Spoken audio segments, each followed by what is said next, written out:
Welcome to The Explainer. When we think of Elon Musk, it's usually the cars, the rockets, the whole X platform thing.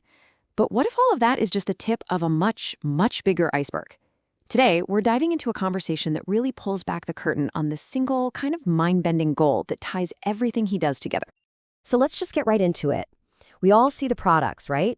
The electric cars, the rockets that can land themselves, the social media giant. But what's the fundamental question that's driving all of this? Turns out the real motivator isn't just engineering, it's philosophy. And this is the key to understanding everything. The stuff we see, the cars, the rockets, they're just the tools. They're instruments for a much bigger, much more abstract project. His real mission is all about expanding consciousness, figuring out the universe, and building what he calls a collective human mind. So how in the world do you even start building something like that? Well, for him, it begins with something we're all familiar with, the platform X. But you've got to be asking, how does a social network fit into this huge vision for human consciousness? He's not just trying to build a better social network. He says it himself. He sees X as the foundational layer, the tool that's absolutely essential for knitting all of humanity into a single global mind. So when you look at it this way, the whole strategy makes sense. This isn't about getting dopamine hits from viral posts. It's about building the actual infrastructure for a collective brain. You've got a global town square, automatic translation to break down language barriers, calls built right in. It's all designed to create one massive, high-speed database for all of human thought. And he's got this really powerful analogy for it. He says, a single person can't build a spaceship. It's impossible. But a collection of humans working together, they can. And that's the kind of leap in ability he's aiming for, a collective intelligence that can do things no single individual could ever dream of. Okay, so once you have the platform for a human collective consciousness, what's the next step?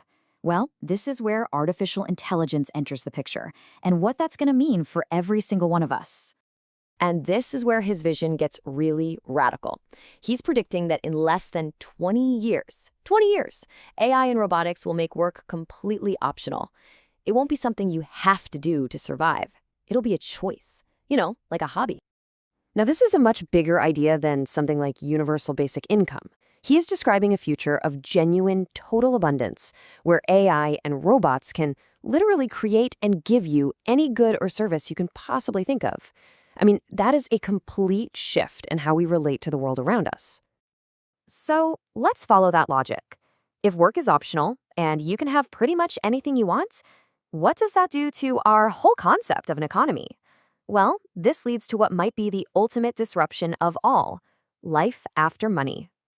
Yep, he takes this idea all the way to its logical end. In a future where there is total abundance, the very concept of money just becomes obsolete. It just disappears. And this slide really breaks down that massive paradigm shift. Right now, money is basically just an information system for human labor. It's how we keep track of who does what.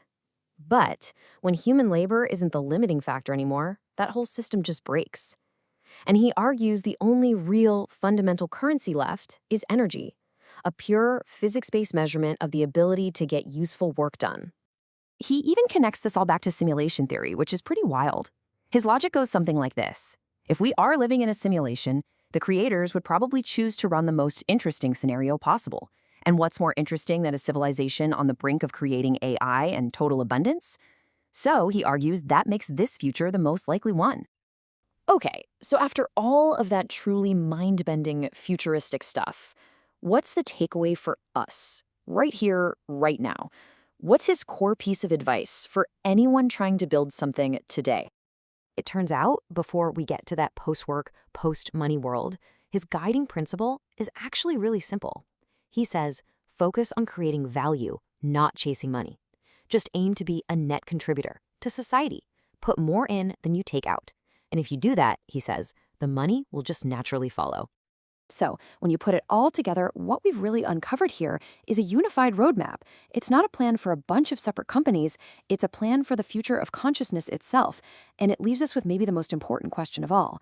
In that future of total abundance, where we don't have to work, what's going to give our lives meaning? And what role will this new collective consciousness have in helping us figure that out?